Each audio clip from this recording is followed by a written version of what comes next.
Ayo, segera download Quran Tadabbur, tafsir dalam genggaman Anda.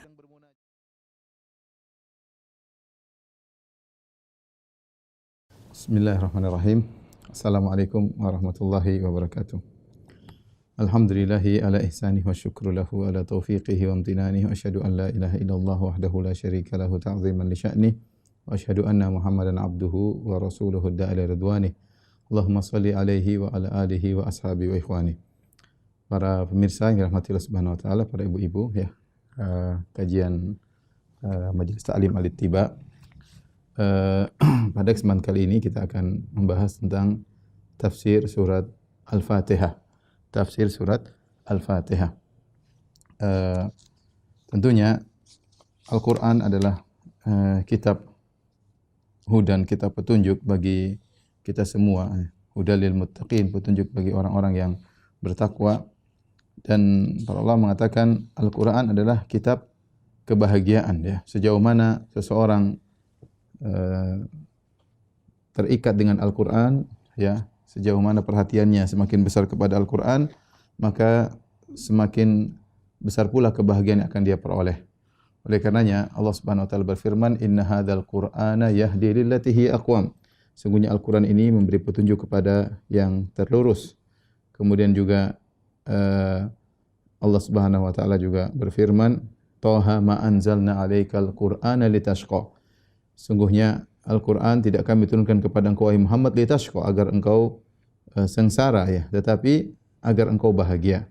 Maka Al-Quran diturunkan untuk mendatangkan kebahagiaan bagi orang-orang yang beriman kepadanya, membacanya, terus memahami maknanya dan berusaha mengamalkannya dalam kehidupan sehari-hari. Demikian juga Allah Subhanahu wa taala berfirman, "Wa nunazzilu minal Qur'ani ma huwa syifaa" ya, wa rahmatul lil mu'minin ya. Sungguhnya kami turunkan Al-Quran yang merupakan syifa, obat ya, dan rahmat bagi kaum mukminin. Demikian dalam ayat yang lain kata Allah Subhanahu wa taala, "Wa syifaa'un lima fis sudur." Al-Quran merupakan obat bagi apa yang ada dalam hati ya. Oleh karenanya ayat-ayat ini semua menunjukkan bahwasanya seorang bahagia dunia dan akhirat tergantung pada keseriusan dia dalam mempelajari Al-Quran, baik dari sisi membaca ya, tilawatan, baik atau qiraatan, membaca, kemudian baik dalam sisi tafahuman, berusaha untuk memahami, atau tadabburan, berusaha untuk mentadaburi ya, kemudian amalan, yang penting juga, yang paling penting adalah bagaimana mengamalkan Al-Quran itu sendiri. Maka pada kesempatan yang berbahagia ini kita sama-sama duduk di sini dalam rangka untuk mempelajari ayat-ayat Al-Quran dan kandungan-kandungan maknanya agar kita bisa amalkan dalam kehidupan kita sehari-hari. Dan surat yang akan kita bahas pada kesempatan kali ini adalah surat yang pertama dalam mushaf, yaitu surat Al-Fatihah. Surat Al-Fatihah. Dan surat Al-Fatihah ya memiliki banyak nama, bahkan sampai-sampai Al-Imam Al-Qurtubi rahimahullahu taala menyebutkan surat Al-Fatihah ya memiliki sekitar 15 nama. Nanti akan kita sebutkan insyaallah taala. Namun sebelumnya kita akan bahas dulu yang pertama adalah Bismillahirrahmanirrahim ya. Bismillahirrahmanirrahim. Bismillahirrahmanirrahim. Di sini ada khilaf di kalangan para ulama, khilaf ya. Secara umum disebut oleh Al-Qurtubi rahimahullah menjadi 3 pendapat ya. Khilaf ya di kalangan para ulama. Yang pertama berpendapat bahwasanya bismillah atau basmalah ya, basmalah bukan termasuk ayat dalam Al-Fatihah.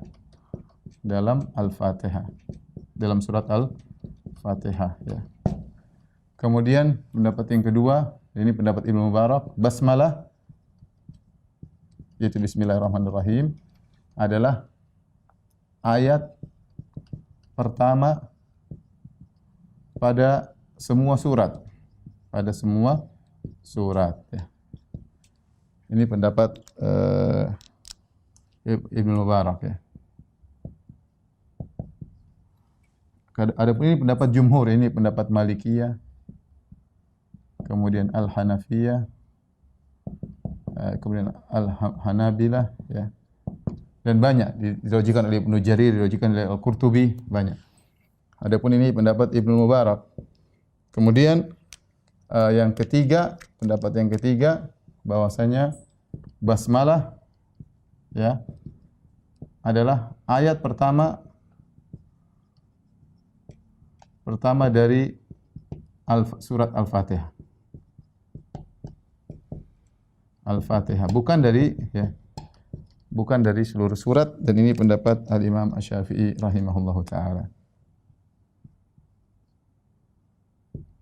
Syafi'i rahimahullahu taala. Perhatikan dalam Al-Qur'an bismillah, dalam Al-Qur'an bismillah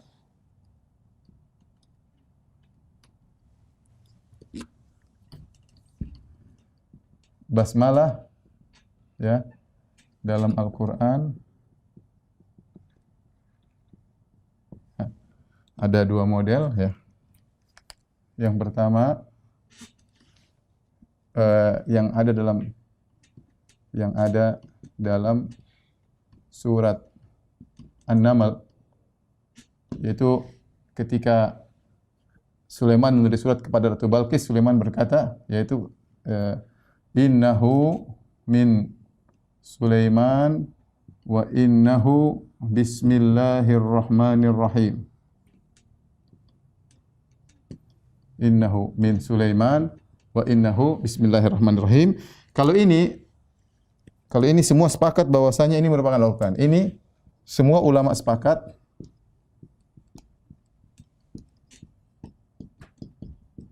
bahwa basmalah ini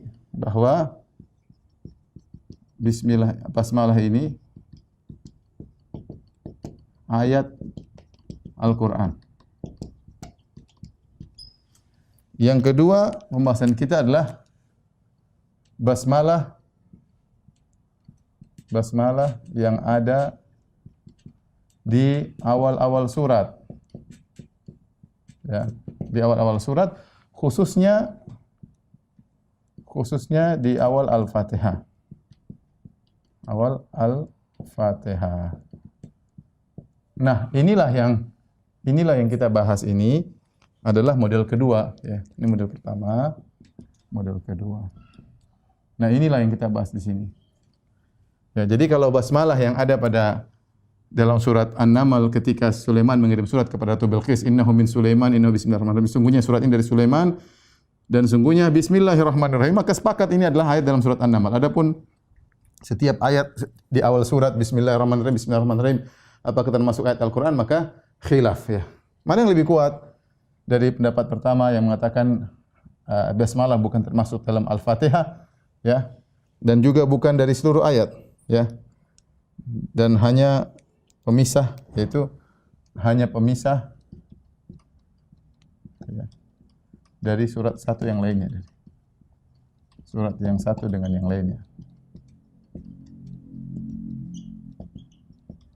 Ini pendapat jumhur ulama, Malikiyah, Hanafiyah, Hanabilah. Yang kedua, basmalah adalah seluruh surat ada basmalahnya. Itu termasuk ayat yang pertama dari setiap surat. Adapun Imam Syafi'i mengatakan basmalah termasuk dalam surat Al-Fatihah. Wallahu a'lam bishawab, pendapat yang lebih rajih, saya lebih menguatkan pendapat ini. Ini pendapat yang lebih kuat, ya. Pendapat yang lebih kuat, ya. Dalilnya apa? Ya. Dalilnya ada dua, atau ada beberapa dalil. Yang pertama, hadis dalam Sahih Muslim, hadis Abu Hurairah dalam Sahih Muslim, hadis qudsi,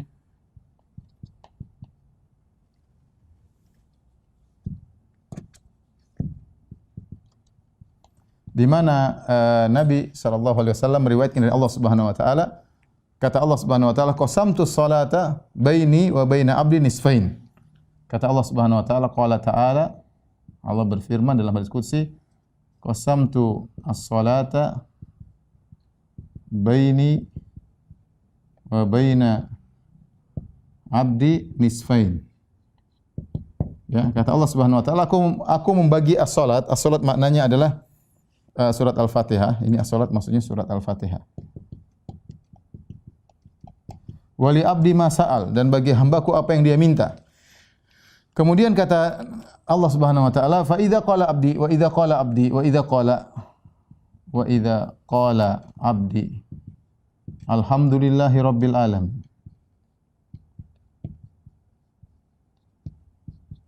Maka Allah berkata, qultu hamidani abdi, hambaku memujiku. Wa idza qala Ar-Rahmanir Rahim, ya, maka Allah berkata, asna alayya abdi, hambaku menyanjungku. Wa idza qala, jika hambaku berkata Maliki yaumiddin,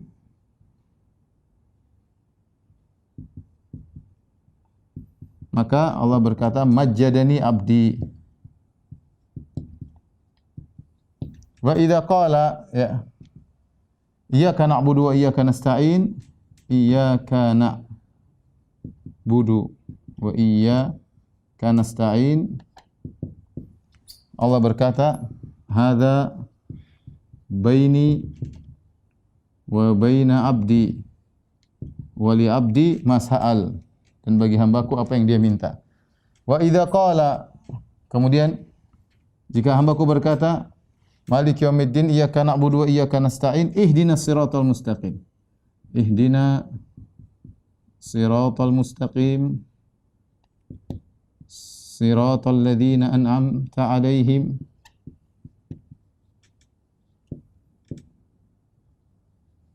ghairil maghdubi 'alaihim waladdallin. Baik. Kata Allah, hadza li abdi, hadza li abdi. Ini untuk hambaku.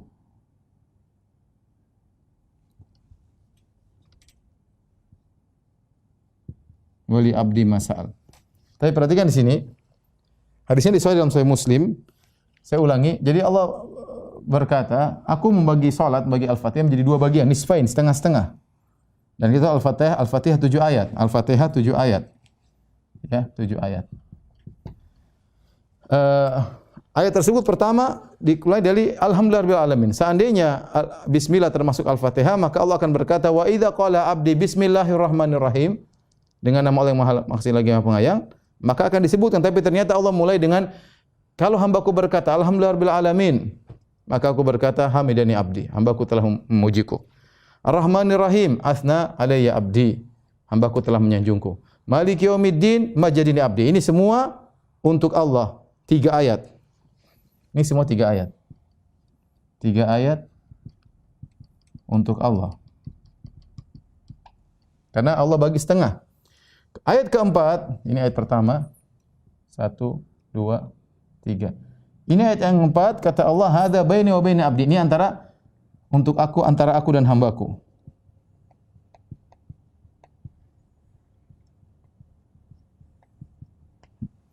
Kemudian setelah itu 3 ayat berikutnya, ihdinas siratal mustaqim, ayat ke-5. Siratal ladzina an'amta 'alaihim, ayat ke-6. Ghairil maghdubi 'alaihim waladdallin, ayat ke-7. Ini ayat ke-5, ayat ke-6, ayat ke-7. Ini menurut pembagian mereka, sehingga Al-Fatihah 7 ayat dan 3 ayat untuk Allah, 3 ayat untuk hamba, karena ini semua permintaan. Ya Allah, tunjukkan kami jalan yang lurus, yaitu jalan yang orang-orang yang kau berikmati kepada mereka, bukan jalan orang-orang yang kau murkai atau yang kau sesatkan. Hadza li abdi, ini adalah untuk hamba. Ini 3 ayat untuk Allah. Taib. Ini dalil yang sangat kuat yang menunjukkan bahwasanya bismillah bukan termasuk di Al-Fatihah. Dalil yang kedua yaitu secara logika, ini pendapat Al-Qurtubi, logika, ya, bahwasanya seluruh ayat dalam Al-Quran diriwayatkan dengan mutawatir. Mutawatir. Beda dengan hadis. Kalau hadis ada yang mutawatir, ada yang ahad. Mutawatir itu sahabat lebih dari 10 meriwayatkan. Semuanya meriwayatkan. Nah, ternyata bismillah khilaf. ya, ternyata bismillah, basmalah termasuk Al-Fatihah, khilaf ya. Oleh karenanya tidak disepakati, berarti menunjukkan tidak kuat bahwasanya dia adalah termasuk daripada Al-Fatihah. Kemudian yang ketiga, dalil yang ketiga, ini dari Imam Al-Qurtubi. Dalil yang ketiga ada pengulangan ya, ada pengulangan Ar-Rahmanir Rahim. Ar-Rahmanir Rahim ya. Bismillahirrahmanirrahim. Allah ulangi lagi. Ar-Rahmanir Rahim menunjukkan Ar-Rahmanir Rahim ini ayat tersendiri. Bismillahirrahmanirrahim bukan ayat dari Al-Fatihah. Ya, ini sekedar kita tahu bahwasanya ada khilaf ya, karena kita terbiasa dengan mazhab Syafi'i, kita rata-rata meyakini bahwasanya baca bismillah itu wajib ya. Ternyata memang ada khilaf, dan bahkan jumhur ulama berpendapat basmalah bukan termasuk dari Al-Fatihah. Jadi kalau ada orang membaca alhamdulillahirabbil alamin, maka ada masalah ya. Tetapi untuk keluar daripada khilaf,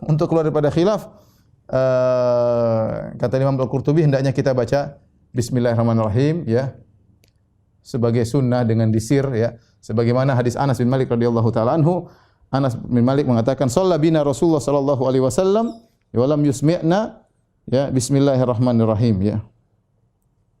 Ya, bahwasanya kata Anas bin Malik, kami salat bersama Nabi sallallahu alaihi wasallam dan Rasulullah sallam tidak memperdengarkan bismillahirrahmanirrahim, tapi langsung alhamdulillahirabbil alamin. Intinya pendapat yang lebih kuat bahwasanya basmalah bukan termasuk dari Al-Fatihah. Pembahasan berikutnya, kapan dianjurkan kita baca basmalah ya? Kapan dianjurkan kita baca basmalah?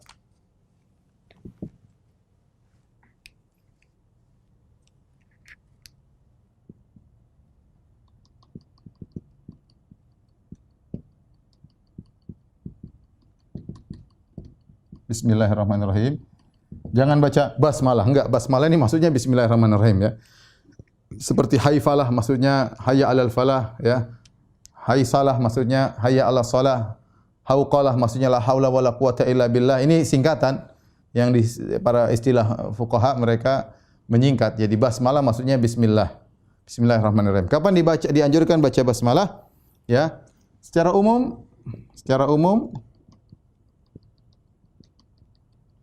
segala urusan penting hendaknya dibuka dengan basmalah. Hendaknya dibuka dengan basmalah.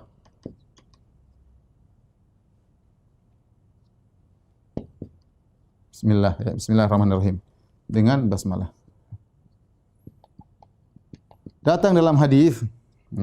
Dalam hadis ini dipersingkat oleh para ulama, namun dihasankan oleh banyak ulama seperti Ibnu Hajar, Ibnu Shalah ya. Kemudian dia hadisnya Syekh bin Baz, hasan li ghairihi. Yaitu Nabi sallallahu alaihi wasallam bersabda, "Kullu amrin dzi balin la yubda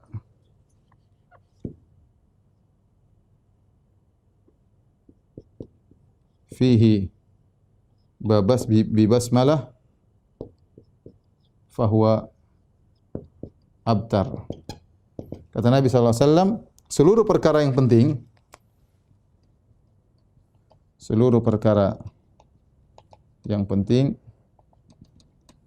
yang tidak dibuka dengan basmalah maka terputus. Karena basmalah adalah kalimat keberkahan. Jadi segala perkara penting jangan lupa kita bismillah. Bismillahirrahmanirrahim. Bismillah. Ya, secara umum. Ya, hadisnya hasan li ghairihi. Ya, hadis hasan li ghairihi. Hadis hasan li ghairihi. Baik. Kemudian secara khusus amalan-amalan khusus ada, amalan-amalan khusus. Dan ini banyak. Al-Qurtubi menyebutkan dalam tafsirnya banyak. Seperti apa? Seperti menyembelih korban, menyembelih hewan. Ya. Wala ta'kulu mimma lam yuzkar ismullah. Ya. menyembelih. Tidak, janganlah kalian makan yang hewan yang tidak diucapkan bismillah. Kalau ada hewan kita tidak bismillah, kita sembelih tidak bilang bismillah, jadi bangkai. Contohnya apa lagi? Wudu, ya. Kemudian contohnya kata Nabi SAW, tawaddau bismillah. Dalam hadis tawaddau bismillah. Kemudian contohnya juga misalnya kalau tersungkur atau tergelincir. Dan ini banyak orang salah, ya. Dalam hadis mereka kalau tersungkur atau tergelincir mereka bilang innalillahi wa inna ilaihi raji'un. Benar dari sisi satu bahwasanya itulah musibah, ya. Tapi dari sisi lain bahwasanya dianjurkan untuk bilang basmalah, ya, sebagian datang dalam hadis, ya. Dalam riwayat dari Nabi sallallahu alaihi wasallam, ya, qala Rasulullah SAW bersabda, "Idza atharat bika dabbatu," jika jatuh hewan, fala taqul ta'isa syaitan. Jangan bilang celaka syaitan. Fa innahu yata'azamu hatta yasira mithlal bait. Maka jadilah syaitan menjadi besar sampai seperti rumah. Wa yaqul bi quwwati sana'tuhu, maka dengan sombong syaitan mengatakan karena kekuatanku maka dia pun terjatuh. Walakin qul bismillah, tapi ucapkanlah bismillah. Fa innahu yatasagharu hatta yasira mithlal dzubab. Maka kalau kita bilang bismillah, maka syaitan pun menjadi kecil sampai seperti lalat, ya. Jadi kita tunjukkan bahwasanya bismillah agar kita selamat, ya, dan ini semua karena takdir Allah Subhanahu wa taala, bukan karena kehendak syaitan. Jadi antaranya kita mengucapkan bismillah ketika tergelincir. Di antaranya yang lain saya sebutkan, ya, disunnahkan baca bismillah, bismillahirrahmanirrahim ketika hendak berjima. Hendak berjima, dan ini berlaku bagi laki-laki dan perempuan, datang dalam hadis, ya. Lau anna ahadakum idza arada an ya'ti alhu qala bismillah. Kalau salah seorang dari kalian hendak mendatangi istrinya maka ucapkanlah bismillah. Allahumma jannibna syaitan wa jannibi syaitan ma razaqtana. Ya Allah, jauhkanlah kami dari syaitan dan jauhkanlah syaitan dari anak yang kau anugerahkan kepada kami. Karena kalau ditakdirkan punya anak, maka anak tersebut akan tidak diberi mudarat oleh syaitan. Kemudian juga ketika hendak makan, kata Nabi sallallahu alaihi wasallam, ya gulam, samillah, hendak makan.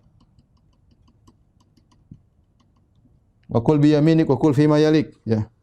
Syaitan la yastahilla at-ta'am illa yuzkar ismullah alaih, ya. Syaitan kalau ada makanan diucapkan bismillah, haram bagi dia, tidak bisa dia makan, ya. Kemudian juga ketika meruqyah diri. Dalam hadis Nabi sallallahu alaihi wasallam mengatakan, ya, dha' yadaka 'ala alladhi ya'lamu min jasadik. Letakkan tanganmu pada lokasi badan yang situ kau sakit, maka ucapkanlah bismillah 3 kali. Bismillah, bismillah, bismillah. Wa qul sab'a marrat, dan ucapkan 7 kali, a'udzu bi'izzatillahi wa qudratihi min syarri ma ajidu wa uhadhir. Aku berlindung dengan keperkasaan Allah, wa qudratihi, dan juga kekuasaan Allah, min syarri ma ajidu wa uhadhir, dari keburukan yang aku dapati dan aku khawatirkan, ya. Kemudian juga ketika membuka baju, kata Nabi sallallahu alaihi wasallam, satru ma baina al-jin wa awrati bani Adam idza dakhala al-kanif an yaqul bismillah, yaitu penghalang antara aurat seorang mukmin atau seorang manusia dengan pandangan jin. Ketika dia hendak masuk dalam toilet, dia mengucapkan bismillah, maka akan tertutup, jin enggak bisa melihat. Demikian juga Nabi kalau hendak berwudu, Nabi mengucapkan bismillah, ya. Ini di antara hal-hal yang dianjurkan untuk serius untuk baca bismillah. Namun secara umum kita kemana-mana kita bilang bismillah. Jangan keluar rumah bismillahi tawakkaltu 'ala Allahi la haula wala quwwata illa billah. Secara umum perkara yang penting kita bilang bismillah, karena bismillah artinya dengan menyebut nama Allah maka kita mencari keberkahan. Kita mencari keberkahan, ya. Iqra bismi rabbikal ladzi khalaq. Bacalah Al-Qur'an dengan menyebut nama yang menciptakan engkau. Jadi dianjurkan kita baca bismillah. Namun yang benar sudah kita jelaskan tadi, basmalah atau bismillahirrahmanirrahim bukanlah ayat daripada Al-Fatihah. Ketika kita baca, kita boleh baca sebagai dia sunnah atau dianjurkan, bukan sebagai suatu yang wajib atau bagian daripada surat Al-Fatihah. Wallahu a'lam bishawab. Tapi kita lanjutkan. Adapun yang berpendapat bahwasanya bismillahirrahmanirrahim termasuk daripada Al-Fatihah, maka mereka Al-Fatihah 7 ayat, semua sepakat Al-Fatihah 7 ayat, maka mereka baca bismillahirrahmanirrahim ayat yang pertama.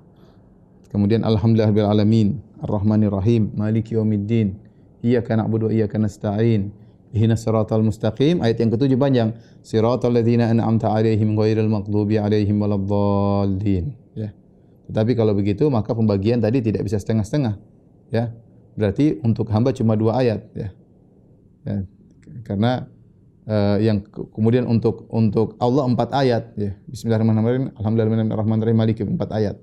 Untuk hamba 2 ayat, ya. Maka tidak pas seperti hadis dalam Sahih Muslim tadi, aku membagi Al-Fatihah menjadi setengah untuk aku, setengah untuk hambaku. Jadi tidak pas. Adapun tadi pendapat jumhur ulama yang mengatakan Al-Fatihah 7 ayat, maka mereka hitungnya dari Alhamdulillahirabbil alamin, Arrahmanir Rahim, Maliki yaumiddin, Iyyaka na'budu wa iyyaka nasta'in, Ihdinas siratal mustaqim, Siratal ladzina an'amta 'alaihim. 1 ayat. Sampai 'alaihim 1 ayat, kemudian baru ghairil maghdubi 'alaihim waladdallin 7 ayat. Ini lebih kuat insyaallah taala. Taib, surat Al-Fatihah adalah surat Makkiyah. Surat Makkiyah yaitu turun di Mekah. Karena kita tahu bahwasanya kewajiban salat diwajibkan ketika Rasulullah SAW Isra Mi'raj, dan Rasulullah SAW Isra Mi'raj ketika beliau di Mekah, itu kira-kira ada yang mengatakan 3 tahun sebelum hijrah, ada yang mengatakan setahun sebelum hijrah. Tapi intinya tidaklah diwajibkan salat kecuali dengan surat Al-Fatihah, kecuali dengan surat Al-Fatihah. Nah, surat Al-Fatihah ini memiliki nama yang banyak. Memiliki nama yang banyak sampai-sampai Al-Qurtubi menyebutkan, ya, ada 12, ya. 12 nama, ya. 12 nama. Namun di antaranya yang penting nama-nama tersebut adalah salat, ya. Di antara namanya adalah as-salat, ya. Surat Al-Fatihah.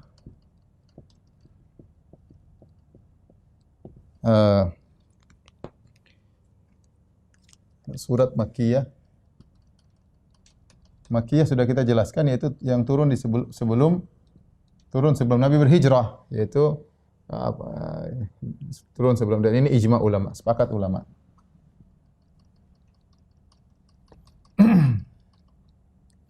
Adapun nama-nama surat nama-nama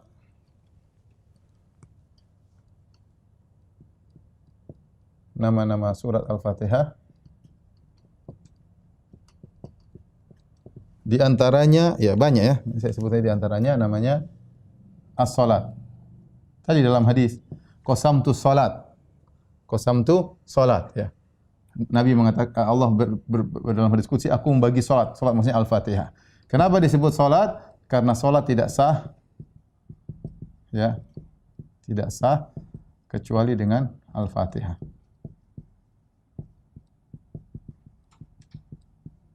Ya.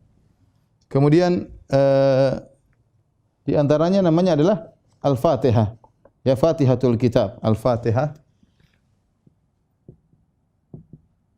Ya, kenapa? Karena Al-Qur'an mushaf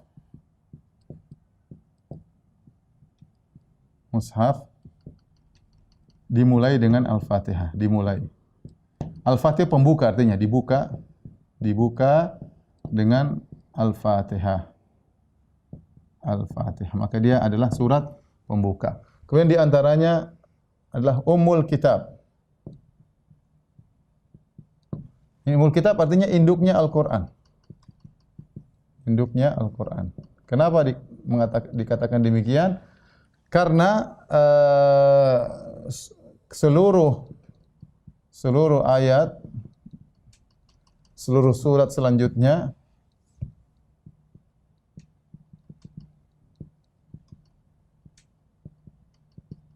seakan-akan, ya, merupakan penjelas dari surat Al-Fatihah.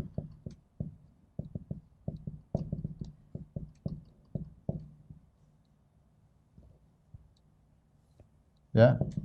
Jadi semua surat-surat selanjutnya, surat Al-Baqarah, surat Al-Imran, surat An-Nisa, ya, semuanya adalah penjelas daripada Al-Qur'an. Disebut juga dengan surat Alhamdu. Kenapa? Karena dibuka ayat pertama Alhamdulillahi Rabbil Alamin. Alhamdu. Maka disebut dengan surat Alhamdu. Di antara namanya adalah Sab' al-Mathani.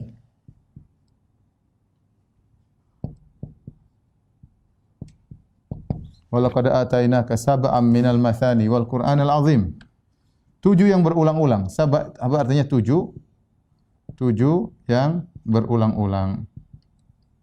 Ya, karena dibaca setiap rakaat. Dibaca, diulang setiap rakaat salat. Kemudian juga disebut dengan asy-syifa atau asy-syafiyah. Entar coba saya lihat.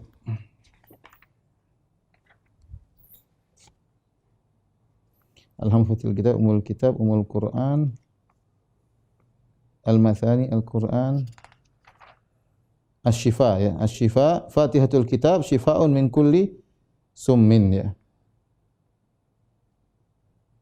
Ya, di antara yang penting adalah sebut juga asy-syifa, artinya obat ya. Karena Al-Fatihah ya bisa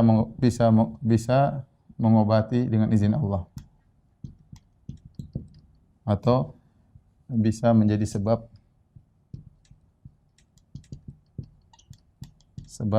obat dengan izin Allah. Dibuat ruqyah ya. Apakah penyakit hati maupun penyakit badannya. Umul kitab disebut juga di antaranya umul Quran. Maknanya sama ya. Umul Quran ya. Ibunya Al-Quran. Ini di antara nama-nama penting ya yang yang merupakan nama-nama dari surat Al-Fatihah ya. Tapi tolong dihapus. Setelah ini kita akan bahas tentang kandungan surat Al-Fatihah. Tapi para ibu-ibu yang dirahmati Allah Subhanahu wa taala ya, pengajian majelis Ta'lim Al-Ittiba dan juga para pemirsa yang dirahmati Allah Subhanahu wa taala, kita masuk pada ayat yang pertama yaitu firman Allah, Alhamdulillahi Rabbil Alamin. Baik. Alhamdu, alif lam di sini adalah lil istighraq ya. Yaitu mencakup seluruh pujian. Mencakup seluruh pujian.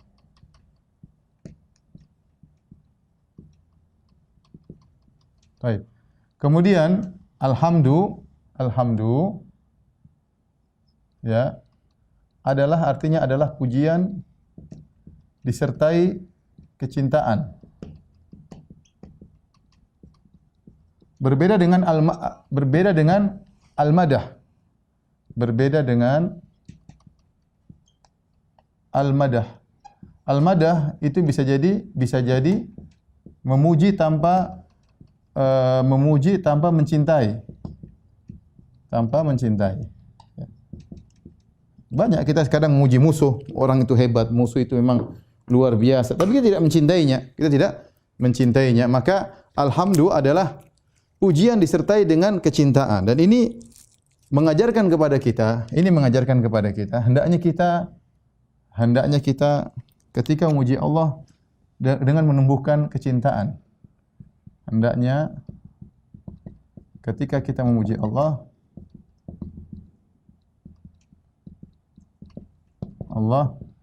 sambil ya menumbuhkan rasa cinta kepada Allah.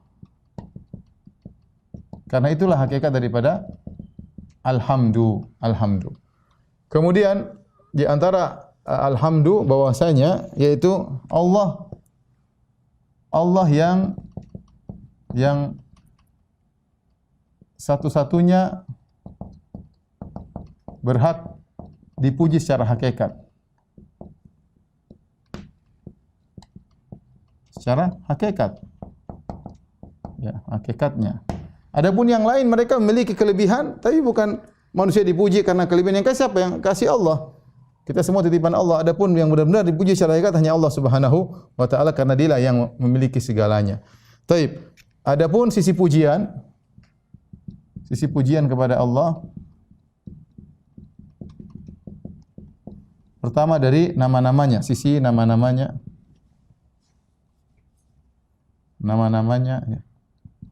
Nama-nama Allah semuanya adalah terpuji. Kemudian dari sifat-sifatnya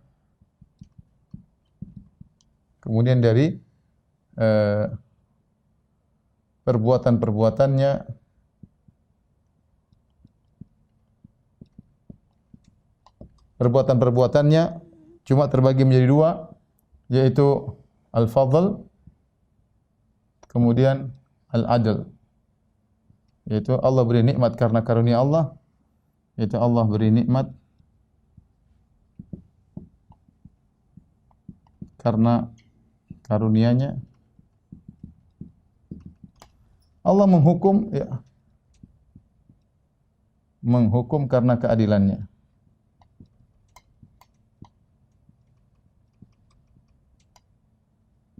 Ya. Jadi yang saya perlu ingatkan bahwasanya jangan kita memuji Allah hanya dari sisi kita dapat kenikmatan, ya. Bukan. Tapi kita sisi pujian Allah banyak, ada beberapa sisi. Ada satu, nama-nama Allah kita pelajari yang mengandung sifat-sifatnya. Kemudian zat Allah juga maha sempurna, ya. Perbuatan-perbuatannya Allah terpuji dari segala sisi. Bahkan yang sering jadi fokus cuma ini, kita muji Allah karena kenikmatan. Seringnya, ya, kita memuji Allah hanya karena kenikmatan. Padahal tidak, banyak sisi yang harus kita bisa memuji Allah. Contoh, Allah menghukum, Allah keadilan, Allah menghukum, Allah bikin musibah. Semuanya kita bilang alhamdulillah ala kulli hal. Alhamdulillah, kita memuji, kita mengatakan alhamdulillahi ala kulli halin, ya. Karena kita tahu di balik semua yang Allah perbuat, yang Allah tetapkan, semuanya pasti ada hikmahnya. Maka Allah maha terpuji dari segala sisi, ya, dari segala sisi, ya.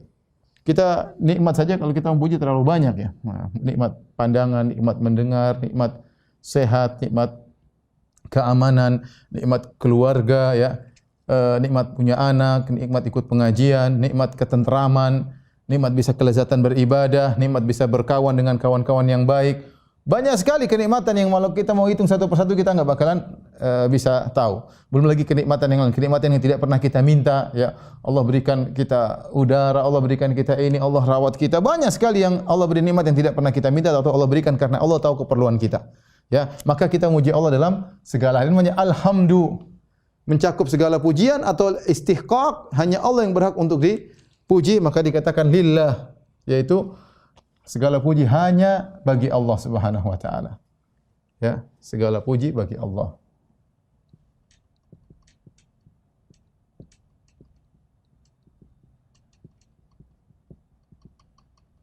Kemudian alhamdulillahi rabbil alamin. Rabbil alamin. Ya. Al-alamin, alamin adalah makhluk. Al-alamin adalah makhluk, yaitu semua selain Allah. Dalam kurung makhluk-makhluk. Semua makhluk adalah al-alamin, malaikat, manusia, jin, ya, hewan, serangga, semuanya, ya. Jin saleh, syaitan, semuanya Allah adalah Rabb-nya. Rabb artinya adalah sebagaimana pernah kita bahas dalam syarah Asmaul Husna. Rabb artinya adalah pengatur, pencipta, kemudian pemilik, kemudian pengatur, ya. Secara umum kita Rabb dari tarbiyah, yaitu yang mengurusi seluruh makhluk. Semua yang alam semesta ini yang ngurusi Allah. Baik benda mati maupun benda hidup, ya, manusia, hewan. Bukan cuma kita aja yang diurusin. Langit, innallaha yumsikus samawati wal ardu alla tazula. Allah megang langit dan bumi agar tidak hilang. Semuanya diurus oleh Allah Subhanahu wa taala. Alhamdulillahirabbil alamin. Segala puji bagi Allah pemilik alam semesta, ya. Alamin maksudnya selain Allah, itu alam semesta. Allah yang menciptakan, Allah yang memiliki, Allah yang mengatur, itu Allah yang mengurusi ini semua, ya. Ini yang perlu alhamdulillah. Ini kita tafsir secara singkat. Kemudian Allah Subhanahu wa taala berfirman Ar-Rahman Ar-Rahim. Maha pengasih lagi Maha penyayang. Kalau bahasa kita Ar-Rahman, Ar-Rahman ini dari wazan fa'lan. Sighah mubalaghah yang menunjukkan bahwasanya, yang menunjukkan besarnya besarnya dan luasnya rahmat Allah. Ya. Rahmat Allah sangat luas ya. Di antaranya Allah mengatakan Rabbana wasi'ta kulla syai'in rahmatan wa ilma. Wasi'ta kulla syai'in rahmatan wa ilma. Ya Allah, rahmat-Mu meliputi segala sesuatu. Wa rahmati wasi'at kulla syai'. Wa rahmati wasi'at kulla syai'. Segala rahmatku meliputi segala sesuatu. Allah maha rahmat ya. Allah maha rahmat. Maha pengasih lagi maha penyayang. Itu namanya Ar-Rahman. Ar-Rahman ya. Adapun Ar-Rahim berkaitan dengan Allah menyampaikan rahmat tersebut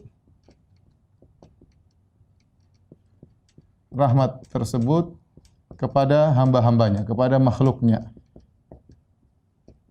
Kepada makhluk-makhluknya sesuai dengan kadar yang Allah kehendaki. Jadi Ar-Rahman itu berkaitan dengan sifat yang ada pada diri Allah. Ar-Rahim berkaitan dengan sampainya sifat rahmat tersebut kepada makhluk. Tapi Allah Maha Pengasih ya. Dan Allah menyampaikan rahmat tersebut kepada makhluk-makhluknya. Ada rahmat umum yang Allah berikan kepada seluruh makhluk. Rahmat khusus ada kepada orang-orang yang soleh yang beriman. Jadi Allah Maha Pengasih lagi Maha Penyayang. Oleh karenanya ketika ditinjau dari maha luasnya rahmat Allah, besarnya itu maha besarnya dan luasnya rahmat Allah, maka tidak boleh jadi nama Ar-Rahman hanya khusus buat Allah. Ya, karena maknanya mengandung rahmat yang luar biasa dan tidak ada yang memiliki sifat seperti ini. Siapa manusia paling ya rahmatnya kadang marah, kadang ini, kadang anu.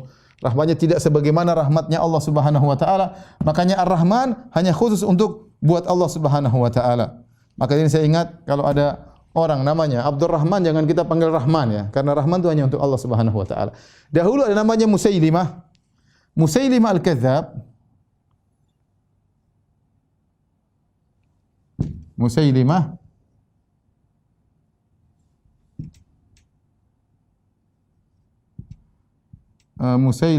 ya, dia menamakan dirinya dengan Rahmanul Yamamah.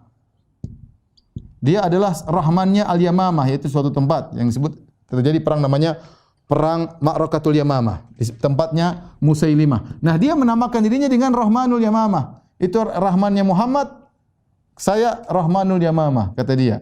Maka orang-orang menamakan dia dengan Al-Kadzdzab, sang pendusta. Karena dia tidak cocok, dia ngaku sebagai nabi, Musailimah ngaku sebagai nabi, dia mengatakan dia Muhammad, ya udah, engkau nabi saya juga nabi ya. Bagi dua ya, engkau nabi saya juga nabi, dan dia mengatakan Rahmanul Yamamah, maka Allah langsung mentenarkan dia dengan Al-Kadzdzab. Sampai sekarang orang kalau menyebut Musailimah pasti ditambah dengan Musailimah Al-Kadzdzab, sang pendusta. Padahal orang kafir banyak pendusta, tapi dia digelar dengan pendusta karena dia berani-berani mengambil nama Ar-Rahman dari Allah dipasangkan pada dirinya. Adapun Ar-Rahim, maka Rahim boleh nama manusia. Allah sebut tentang sifat Nabi Muhammad SAW, bil mu'minina raufur rahim. Ya, bahwasanya Nabi SAW itu rahim, sayang kepada orang-orang beriman. Laqad ja'akum rasulun min anfusikum azizun 'alaihi ma anittum harisun 'alaikum bil mu'minina raufur rahim. Rahim boleh dinamakan kepada manusia. Adapun Ar-Rahman khusus buat Allah Subhanahu wa taala sudah kita bahas dalam penjelasan Asmaul Husna tentang Ar-Rahman Ar-Rahim. Kemudian Maliki Yaumiddin. Maliki Yaumiddin. Malik, kalau secara bahasa Malik artinya pemilik. Dalam qiraah yang lain disebut dengan Malik. Malik. Kalau ini Malik ada panjang Malik. Ini Malik. Malik artinya raja. Yaumiddin artinya, ad-din artinya pembalasan, yaitu hari pembalasan. Nah, jadi ada dua makna. Adapun kalau kita artikan Malik Yaumiddin, pemilik hari pembalasan, yaitu Allah yang mengatur semuanya pada hari pembalasan. Yaitu dia, karena Allah yang memiliki hari tersebut. Karena dia yang memiliki hari tersebut, dia berhak mengatur apapun yang dia kehendaki, apapun yang dia lakukan, terserah Allah Subhanahu wa taala. Karena dia yang memiliki hari pembalasan, dia yang membangkitkan manusia, dia yang menciptakan manusia pada hari tersebut. Dialah pemilik yang sungguhnya Malik Yaumiddin. Inna lillahi wa inna ilaihi raji'un. Kita semua kembali kepada Allah. Di dunia kita milik Allah, di hari pembalasan kita milik Allah Subhanahu wa taala. Makna yang kedua, raja. Raja hari pembalasan. Kenapa pada hari pembalasan tidak ada yang beri nongol jadi raja, ya. Pada hari pembalasan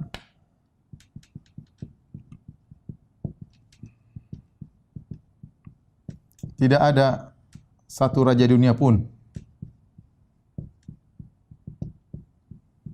yang berani, ya, sombong dan nongol, ya. Enggak ada. Kata Allah Subhanahu wa taala, "Anal Malik." Dalam hadis kata Allah Subhanahu wa taala, "Anal Malik." Anad Dayyan, aina mulukul ard.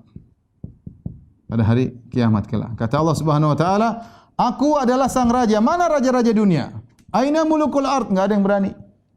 Raja-raja dunia ketika dibangkitkan sama dengan rakyatnya, tidak ada bedanya. Semua atribut ditanggalkan, semua baju kemewahan ditanggalkan. Dikumpulkan hufatan, uratan, gurlan, buhman. Dalam kondisi tidak memakai alas kaki.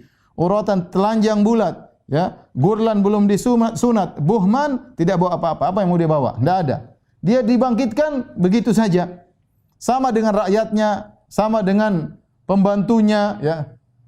Semua atribut ditinggalkan karena Allah yang raja pada hari tersebut. Malik Yaumiddin, ya. Kemudian Allah Subhanahu wa taala berfirman, tapi kita tulis ini ayat pertama. Ini ayat kedua. Ayat ketiga.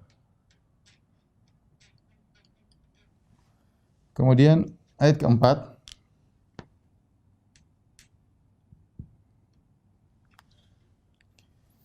Iyyaka na'budu wa iyyaka nasta'in. Iyyaka na'budu wa iyyaka nasta'in.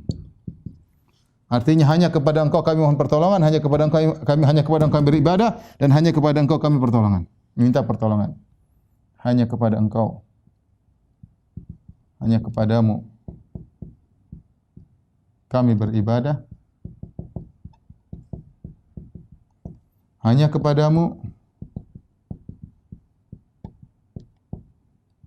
kami mohon pertolongan. Kami meminta tolong. Ini adalah pengakuan dari hamba. Perhatikan sini.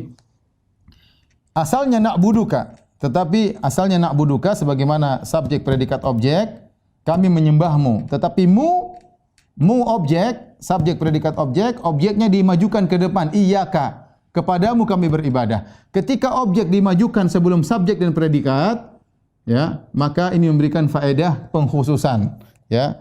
Saya gambarkan sederhana, misalnya asalnya na'buduka, itu kami menyembahmu.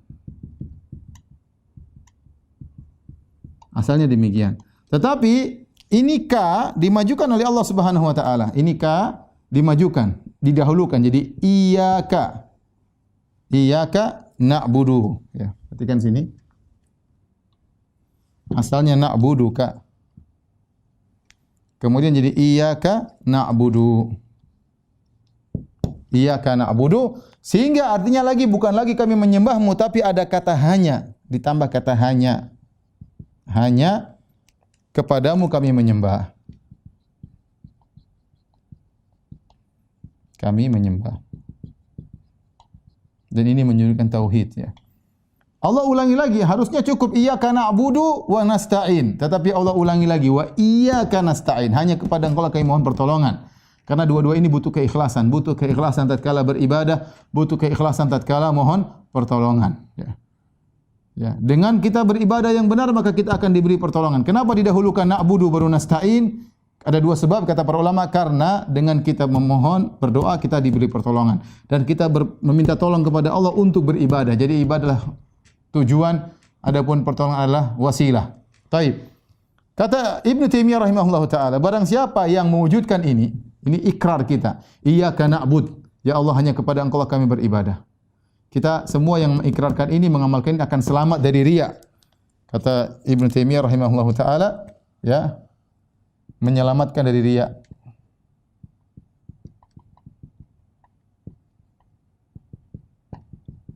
Adapun iyyaka nasta'in, hanya kepada Engkau kami mohon pertolongan, ya, maka ini menyelamatkan dari ujub. Kenapa bisa demikian? Karena ketika kita mengatakan hanya kepada Engkau kami beribadah ya Allah, artinya kita tidak meminta pujian, tidak meminta penyanjungan, tidak meminta dunia, tidak meminta penghormatan. Kita beribadah hanya kepada Engkau ya Allah, tidak mohon yang lainnya. Iyyaka nasta'in, dan hanya kepada Engkau lah kami mohon pertolongan, karena dengan pertolongan-Mu kami berhasil. Maka ini menyelamatkan seorang dari ujub. Orang tidak ada ujub karena dia tahu semua yang dia keberhasilan dapatkan semuanya adalah pertolongan dari Allah. Dengan dua ini, ikrar yang kita ucapkan setiap hari kepada Allah 17 kali paling tidak, minimal dalam sehari salat 5 waktu, kita akan selamat dari riya, selamat dari ujub. Maka saya harapkan kepada diri saya dan juga kepada para pemirsa, ketika mengucapkan ayat ini benar-benar serius. Iyyaka na'bud wa iyyaka nasta'in. Taib, setelah itu kita lanjut ayat berikutnya.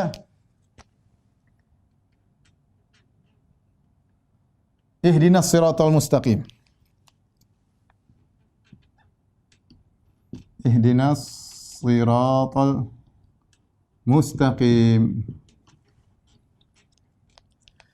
Ihdina, ya Allah berilah kami petunjuk. Ini adalah doa yang terbaik. Perhatikan ibu-ibu, ini adalah doa yang terbaik. Doa yang terbaik. Meminta hidayah. Kalau kita sudah dapat hidayah dari Allah, semuanya dimudahkan. Ya. Siratal mustaqim, jalan yang lurus, yaitu meminta jalan yang lurus. Jalan yang lurus maksudnya apa? Ada yang mengatakan Al-Quran, ada yang mengatakan Sunnah, ya, ada yang menunjukkan Islam, ya. Apa makna ihdinas siratal mustaqim? Makna tunjukkanlah kami jalan yang lurus.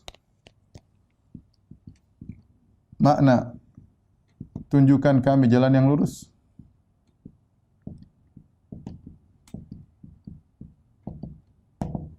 Yang pertama adalah, ya, jika kami belum lurus, belum di atas jalan yang lurus, maka tunjukkanlah kepada kami. Yang kedua, jika kami sudah di jalan yang lurus, jika sudah di jalan yang lurus,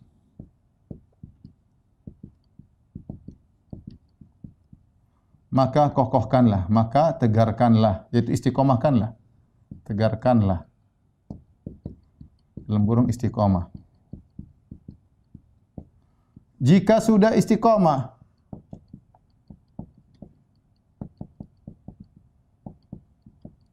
bukakanlah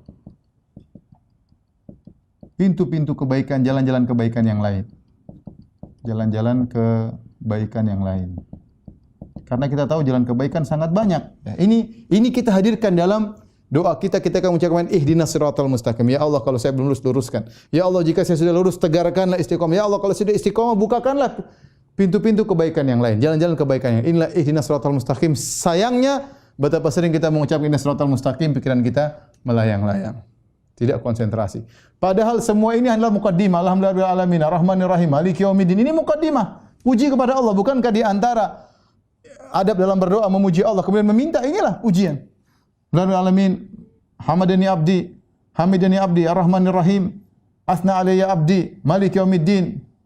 Hambaku memujiku, hambaku menyanjungku, maliki yaumiddin, majjadani abdi, hambaku mengagungkan aku. Baru kemudian kita minta. Ini semua mukadimah. Inilah minta yang paling penting. Ihdinas siratal mustaqim. Ya, iyyaka na'budu wa iyyaka nasta'in, sama pengakuan ikrar. Setelah itu baru ihdinas siratal mustaqim, tunjukkanlah kami jalan yang lurus. Kemudian apa jalan lurus tersebut? Yang keenam,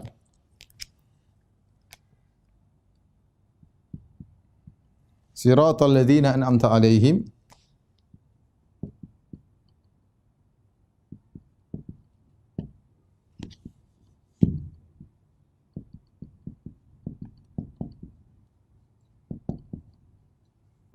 jalan orang-orang yang kau beri nikmat kepada mereka. Siapa orang yang Allah beri nikmat kepada mereka? Dalam ayat yang lain, minan nabiyyin wasiddiqin wasyuhada wassalihin. minan nabiyyin, para nabi, wasiddiqin, para siddiq,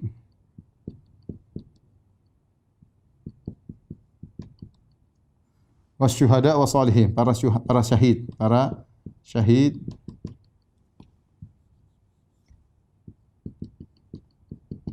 kemudian wasalihin, para orang-orang saleh, para saleh. Jadi kita tidak sembarang minta, kita minta jalan orang yang kau beri nikmat, jarang orang-orang hebat. Ya, oleh karenanya kata para ulama, ketika kita minta, minta yang tinggi kepada Allah.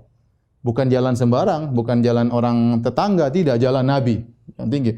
Kalau enggak jalan-jalan para siddiqin, orang-orang yang memiliki iman yang tinggi, para syuhada, para salihin. Kita ingat subhanallah, kita meminta kepada Allah permintaan yang agung. Ya Allah, tunjukkanlah kami jalan orang-orang tersebut. Kemudian yang terakhir, yang ketujuh, ghairil maghdubi alaihim waladhdallin, amin.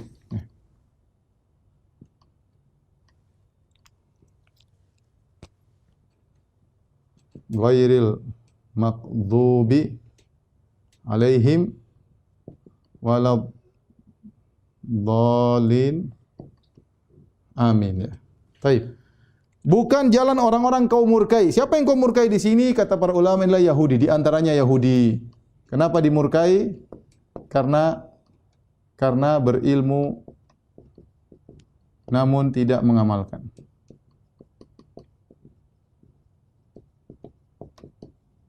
Waladhdallin, tersesat, ini adalah Nasara. Nasara kenapa? Semangat beribadah tanpa ilmu.